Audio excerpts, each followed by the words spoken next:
Hey, everybody, this is Mike Petraglia, Trags, along with Richard Skinner of Local 12 Sports here in Cincinnati. And this is the Jungle War Skinny Bengals postgame pod. It is the inaugural edition and a losing edition. We, Skinny, saw really an upsetting game for a lot of Bengals fans down at Paycor Stadium on Sunday afternoon. A 16-10 fall flat on your face loss to Gerard Mayo in his first game as NFL coach and the New England Patriots. Where do you start in terms of the blame pie in this one? There's a lot of places to place the blame pie, I think. I mean, I'm not sure I'm here with this, Mike, but it is fair because it's a recurring theme of, does Zach Taylor have to do something different at training camp, right? I don't think, because there's been extenuating circumstances. The first 2 years, the roster was terrible. Then Joe Burrow's coming off knee surgery. Then he's got the appendectomy, and then he's got the calf. This year, though, you had a full Joe Burrow camp, except you had a full Joe Burrow camp with no Jamar Chase in camp, so that changed things a little bit. So there's an extenuating circumstance there. I didn't think Joe looked very good. He didn't push it down the field very much. Nope. Jamar didn't look great, and I wasn't expecting him to come out there and ball out. He still led him in receptions and receiving yards, and for all intents and purposes, if you extrapolated his numbers, he'd have 100 catches for over 1,000 yards this year based on what he did today. And I think the other thing that's a huge issue, because it was an issue last year big time, the tackling was horrible. And so do I think some of this stuff is fixable and doable, and the more people are together, things work better? I do, and there's no T. Higgins today. But, Mike, I'm not alarmed, because I've watched this play out the last few years, and they have found ways to get back either in the playoffs or to the Super Bowl or, in the playoff race like they did last year despite the Joe Burrow injury. So I guess I would have faith that they'll figure it out. But this was supposed to be a season in which you had Joe Burrow for a camp. You're going to have everything go right. They gave you a schedule in September that's beneficial to a fast start. And voila, you threw up on yourself today. Look, it's week one, and we know the cliches about week one in the NFL. It's unpredictable, and sometimes favorites do lose. Now, mind you, this is the biggest upset win for the Patriots on opening day in 50 years, for whatever that's worth. To me, my concern as a Bengal fan, if I'm watching that game here on Sunday at Paycor Stadium, they looked unprepared. You knew what the Patriots were going to do. They were going to come out, punch you in the mouth. You were going to have to play in a rock fight. Would you punch back? For 3 drives to open that game, 3 and out by the offense. We can say all we want about, and there will be this topic and this theme will be beaten like a dead horse over the next couple of days. What do the Bengals need to do over the course of summer and training camp to better prepare for the first game of the year or the first couple of games of the year? I think it's more fundamental than that. What does Zach Taylor and the coaching staff need to do to better prepare for a single game? To me, the game plan was just not there. Yeah, I thought you'd lean into running the ball a little bit more. I think you would establish the run and get Joe Burrow under center and do some play action stuff a little bit more. But I also wonder, and there's 2 things involved here, and this is where it goes back to this whole Burrow wrist, Chase not having camp. They didn't get a chance to do the things in camp I think they truly wanted to do, to see what Jamar Chase looked like out of the slot in motion. All of those things, who was going to best fit around him receiver-wise. And then for a chunk of the first half, it looked like Joe Burrow was playing offense in a phone booth. Quick drop out of his hand, quick drop out of his hand. Then when he had to drop back on 3rd and 7s and 3rd and 8s, couldn't protect. Now, that obviously the protection got way better in the second half, and he took a shot kind of down the middle of Jamar Chase, although Jamar rolled him under the bus and said that he slowed him down on the route, and he thought he could have scored a touchdown if he hadn't gotten slowed down on a route. So I think those are concerns, because is the wrist really going to get better? Was this just a one-off? And it feels like they're just – and listen, I know we're not going to get an answer, Mike, of if Joe goes, I'm 75%, this thing's bugging the crap out of me, and Zach Taylor's not going to give you the, hey, we had to change the game plan because Joe's wrist isn't right. But that's it feels like last year at Tennessee, where they played offense in a cage because Joe Burrow couldn't move, and it wasn't Joe's fault. And it really wasn't the coaching staff's fault because they were trying to game plan around it. But, I don't know if you noticed this today, Mike. And again, I could be reading way too much into this. There were a couple times Jake Browning was just throwing on the sidelines between series. And I'm like, that feels odd. It's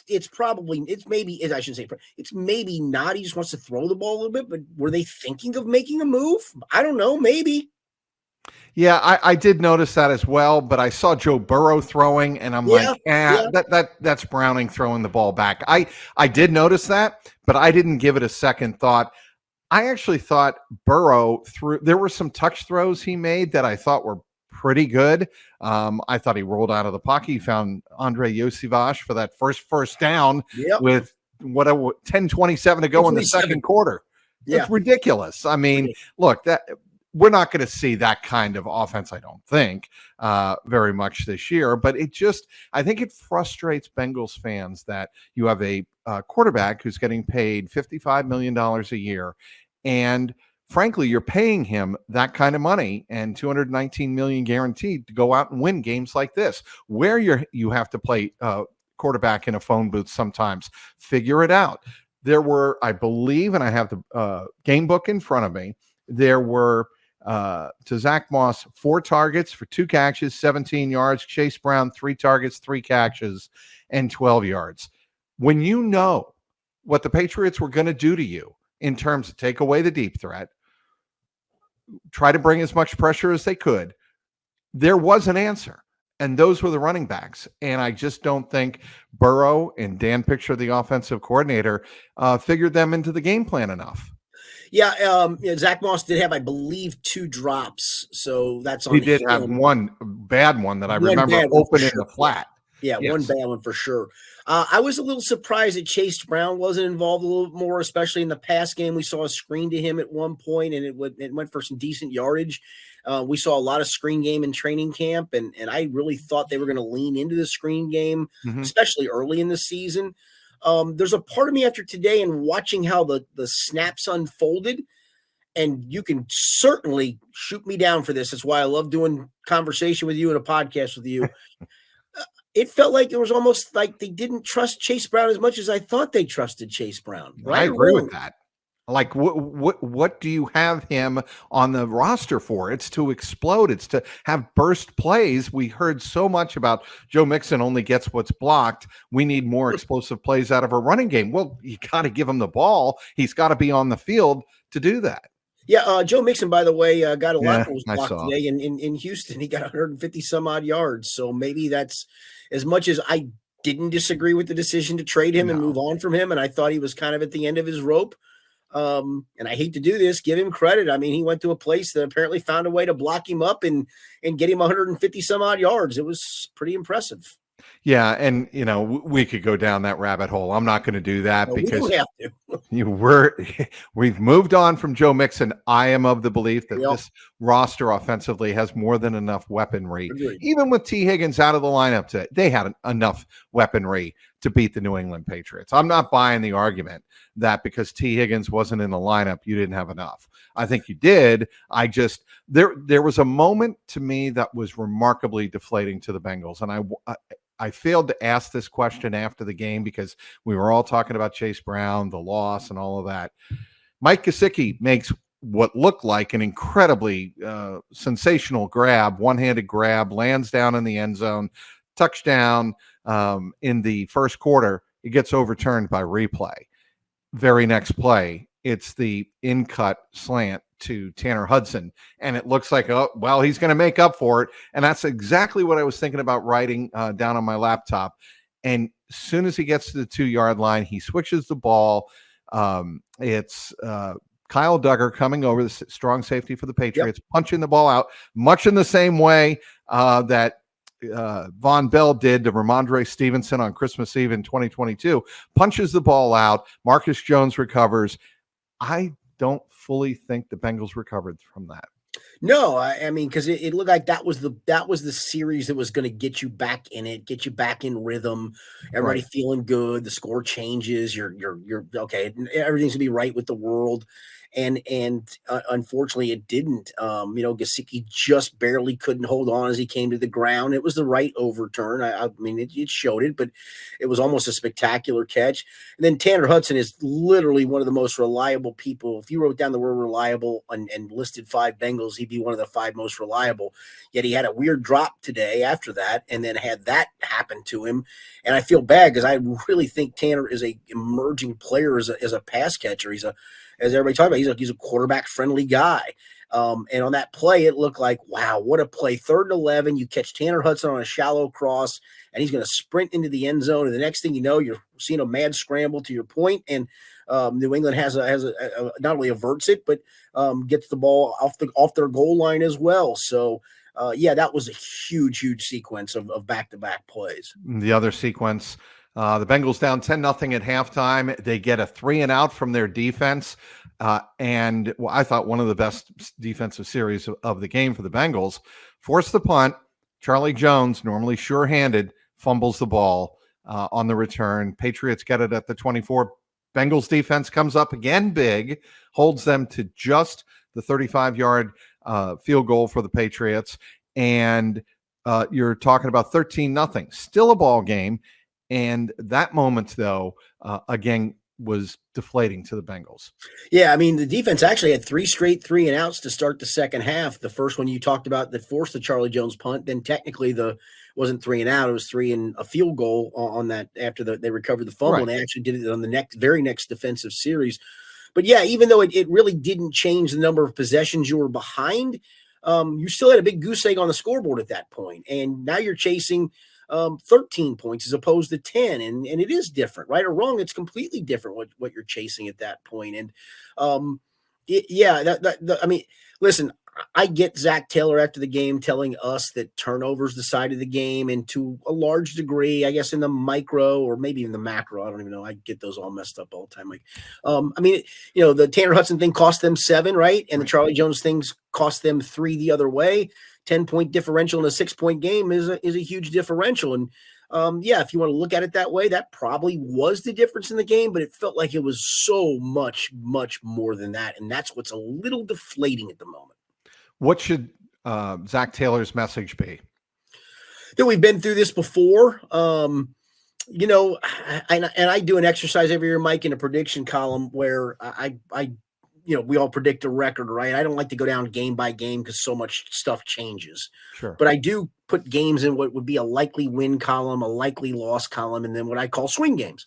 And I had 7 likely wins, 3 likely losses, 7 swing games. Today was a likely win. I mean, you're an 8-point favorite at home in the opener against arguably I'm not sure New England still wins 2 or 3 more games.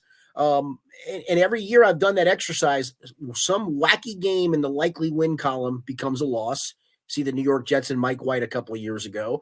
And then there's some game in the likely loss column that becomes a win. Do I tell you they go beat Kansas City at Kansas City? No, I'd be an idiot to definitively say that.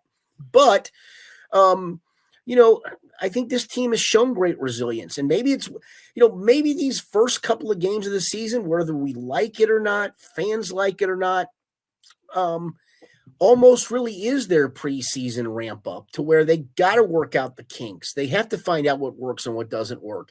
And training camp isn't the place for them to do that. I don't know if it should or shouldn't. We can argue it 1-10 for Zach Taylor in his tenure in his first 2 games, and probably soon to be 1-11 going to Kansas City. Something should be different.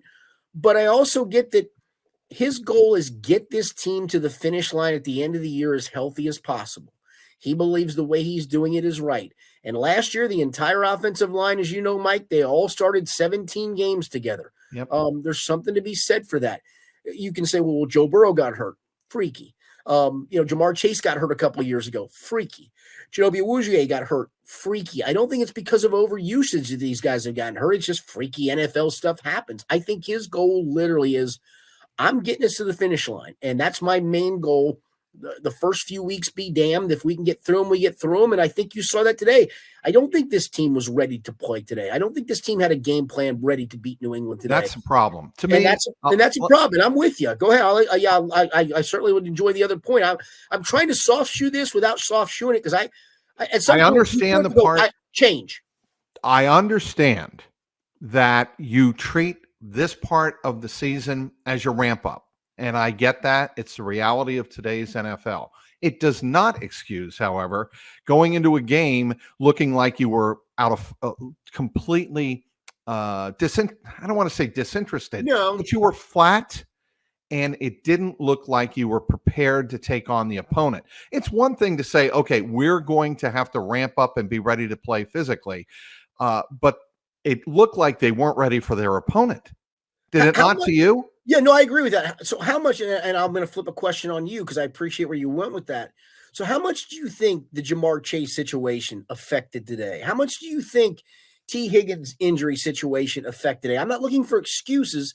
How much do you think that whether or not we know Joe Burrow is 100% healthy or not, how much do you think that affected today? Because it just, today, even going in, it just felt wonky from the weekend, especially literally since talking to Jamar on Friday, my whole thought process was, this has a chance to go really weird. I don't think it will because New England's not very good, but it has a chance to go really weird. So I will answer that by giving you the impression I got from Jamar Chase post-game today. And that is, and I asked him, you seem pissed off, Jamar. Yes. And he said, well, yeah, I'm pissed off. We lost. I don't like to lose.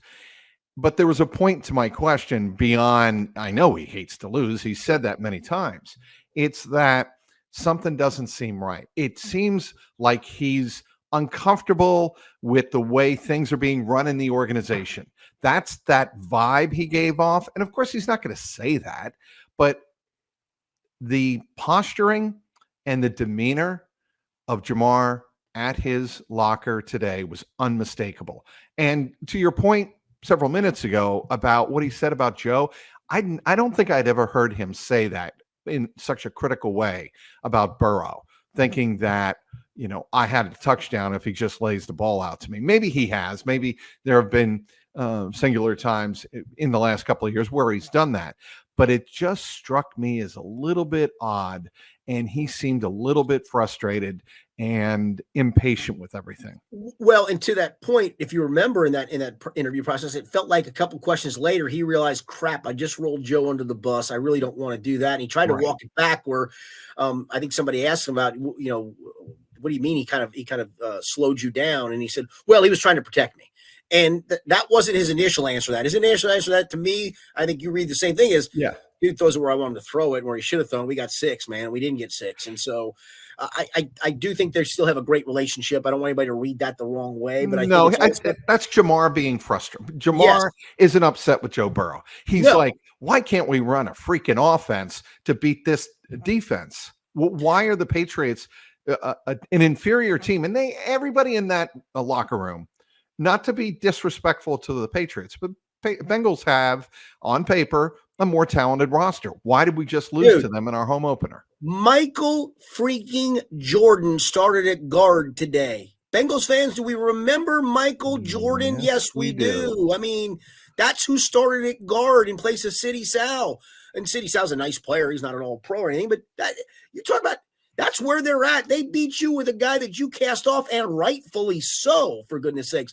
Back to Jamar for just a second. Yeah, I don't think that was, but I think that was to my earlier point of, I just don't know if Joe is 100% right, Mike. I mean, is that a throw that he would have challenged him splitting the safeties and go, I got this, man. My guy's getting open, as opposed to going, no. And it was in theory, it was a good throw. He feathers it over the linebackers in front of the safeties. I think Jamar's point was, no, man, I'm about to split the safeties, bro. Throw it out there. I'm going to go get it and get 6. And I think that's where some of it you go, huh. If a stronger, really healthier Joe Burrow sees the same thing Jamar sees, and off to the races. Agreed. Okay. Your thoughts on what Joe Burrow had to say after the game? I asked him point blank if he had any reason in his estimation as to why the offense came out so flat. And he said, I really don't have an answer for you. I have to look at the tape and get back to you on Wednesday. What is he saying there? What he said beyond the obvious, and he said that how many, 4 or 5 times? I gotta watch the tape. Mm-hmm. I think it's a guy that's searching for answers for himself. I really do, and maybe that's what he's going to look at in the tape of. man, I used to be able to make that throw. I'm not sure I can make that throw right now. And I used to be able to make that throw, and I can't make that throw right now. And that to me felt like, to one of the favorite things that we poke fun at, you had a little bit of soul searching on his part. I I don't think he's comfortable. I don't think he looks comfortable. I gotta give him all the credit in the world for trying to play through everything, but I think it's scary at the moment for him and for this organization where that wrist is, in my opinion. The fact that, and again, I like Joe, and I get that he's a listen. We all deal with athletes that occasionally they treat you bad and you just go. I mean, the fact that he cut that thing off so quickly when somebody's about to ask another question, goes, "Thanks, guys," and left. I think it showed that I'm done with this. I don't want to talk about this. I'm frustrated with all this, and I get it. My fear is, where are we moving forward with him and that wrist? Yeah, and that is, the $275 million question, right? And Yep. the Bengals themselves, forget what we think or the fans think. The Bengals have to feel confident that he is able to play at a certain level, make certain throws. Dan Picture has to know. Zach Taylor has to know. And I think they have to have a heart-to-heart.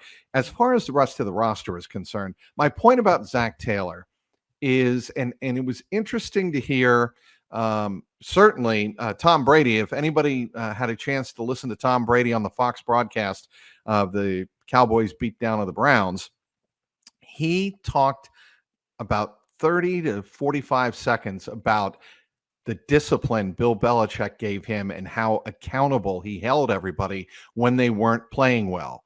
And not to turn this into that's Belichick, and they played the Patriots here, and Gerard Mayo is picking up where Bill Belichick left off. But the point of the matter is there enough accountability inside that building to correct things and have enough players and coaches pissed off and saying, that's not our standard. We've got to take corrective measures. Yeah, I do. Listen, I wouldn't want to tangle with Von Bell if I was anybody in that locker room. I mean, he's one guy I would not tangle with in a heartbeat if I'm a player. And there's others. And Joe Burrow's personality is strong. Jamar's personality is strong, more so Burrow probably than Jamar. That being said, I don't think that's the issue here. I really don't. I think they'll hold each other accountable. I think they've always been great about that. I think that's why this team bounces back. That's why this team has had success. All of those things. I just wonder if we get to a point of, again, Burrow's wrist isn't getting much better and they can't do certain things on offense. And maybe it does. I hope it does for Bengals fans' sakes. What if we're in week 5 and they just lose to the Ravens to go 2-3 and Jamar Chase goes, my calf hurts a little bit. I'm good for now. And you've seen this before, Skinny. Sure. I saw with AJ Green. I mean, what if unfortunately T, because I don't think T, I know a lot of people have pointed to T of, is he making a business decision today? I don't think he is, because he needs to play and play well to get paid. It does him no good. It does just the opposite. Right. He's hurting his value going forward with another hammy. But to your point, another is the key word there. It's another hamstring issue. And you can go back to the end of his college days, and this seems to pile up. And it sucks because, this kid should get paid at some point from somebody. It's not going to be the Bengals from somebody, but if he's not going to put up numbers, he can't play. He's not going to. And I just wonder if all this melding pot of nonsense or, bad things just derails this season completely. Again, I don't want to go over my skis off of one game, because I've watched this team lose early in a season, and suddenly, last year, Mike, last year looked like a daggone disaster, right? And then they rip off all those wins in a row, including one at San Francisco, and it was like, oh, okay, yeah, this team's got it together. And then what ends up happening, unfortunately, Joe Burrow gets hurt again. Jake Browning did fine, but he's not Joe Burrow, and the season went sideways. And so I can't ever sell this team short, but this just, I hate to be an alarmist. I do. This just feels weirdly different in not a good way. No. And, on my drive back home tonight, I did think of 2022. You had a home loss to the Pittsburgh Steelers in really a brutal fashion. In a weird fashion. Then you lose on the last play of the game in Dallas. You're 0-2. And that's obviously a specter that the Bengals face if they don't come out of Arrowhead with a win next week. They did manage to get that season back on track. It ended with 10 straight wins before the loss in Kansas City. To your point, Skinny, This team has shown before under Zach Taylor and Joe Burrow's leadership, they can right the ship. But I just wonder, only because of the uncertainty around Jamar Chase and T. Higgins and the weird vibe that I had after the game in that locker room, there seemed to be a little bit more doubt than there was after a season in which you go to the Super Bowl. Mike, and you can't discount the fact that the lack of tackling when last year it was bad and it snowballed and it was a recurring theme. And they thought, okay, new season, we're going to get this right. We all know what the issue was. We got a more physical Von Bell back and a Geno Stone. And yeah, it stinks about GJ Reader, but we're going to be okay up front. And I thought Mike, I thought they fit stuff pretty well for the most part today. There was a bunch of times where you watch Ramondre Stevenson go to a spot and you're like, okay, they got him hemmed in. Next thing you know, it's one guy missing a tackle, and boom, out he goes. And that's the funny part. It's not like, high school football, college football, where those turn into 72-yard runs. It's the -1 that turns into a 5 in this league that is a huge, huge difference, and that happened far too often today. Can they fix it? Sure. They talked about trying to fix it last year and couldn't. So where are we with that right now? How many sacks did the Bengals have today? That's the other thing, Mike, I believe, and I don't have my game book in front of me, but I have my memory bank, which is losing. I will check it against the game book. Go. Is losing more. I'm going to say that's a big, fat goose. And you, sir. No, Dax Hill had one. Dax Hill had one on a weird play. I'm so sorry. Am I right? I'm trying to look right here for sacks. It was down. Number of times. You are correct, sir. It was one sack, and it was by Dax Hill. And that's it. In a weird play down, I think right before Joey Sly kicked the field goal that made it 13-0, I believe. Correct. And that was it. But to your point, I just felt like there were times today the Bengals pressure. They had him, and Jacoby Brissett was making them miss.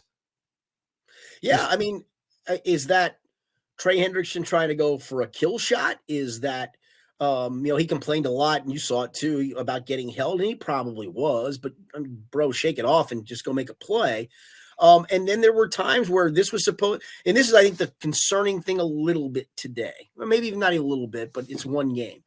So you got Sheldon Rankins and pair him with BJ Hill, and your thought process was we're going to be more stout pass rushing up the middle. We know we got on the guys on the edge, whether it's Trey or Sam, and Sam's not a great pass rusher, but Sam's an okay pass rusher. Trey is. Trey got around that guy a ton of times today, the tackle he was playing against. And yet there were times Jacoby Brissett, where did he step up, Mike? Stepped up right through the middle of the pocket to either create a play, run, dump something off, all those things. That concerns me a little bit. Does a healthy Chris Jenkins help that? I don't know. I would hope so, and maybe he does. But I thought Sheldon Rankins was supposed to help that, and I didn't see it today. All right, we're going to wrap it up here. Anything else you want to that we haven't covered here in this inaugural Jungle Roar Skinny Bengals post-game pod? Yeah, Mike, I don't know. Like I said, it just feels different. I came out of the Pittsburgh loss a couple years ago and just went, yeah, if the long snapper doesn't get hurt, they win. Last year in Cleveland, I'm like, yeah, dude's playing with a calf. If the calf gets better, they're going to be fine. It was in the rain. Blah, blah, blah, blah, blue. Today just felt like you had a layup at home. And yeah, you got some issues, but you don't have 1,000 issues. And your quarterback went through a camp. And you're supposed to, it just felt weird. And you know what, though? The great thing about this league, Michael, is you go to Kansas City and somehow win. And I know people right now are going, ha, ha, ha, good luck with that, you idiot. It's the league, man. If you do that, I think after 2 games, if we all sat down and said, what's the realistic record after 2 games? If I said, Mike, what's the real, hang on, let me say it. There it is. Mike, it's my fake gun to your head. What's the realistic record after 2 games? You would say, Skinny, 1-1. And I would say, Mike, yep, 1-1. And guess what you still have a chance to do? Get back to 1-1. Yeah, they do. And that is where we're at. Look, the frustration is about as high as it could be after an opening season loss, opening day loss of the 2024 season. But that's life in the NFL, as our veteran scribe, Richard Skinner, just pointed out.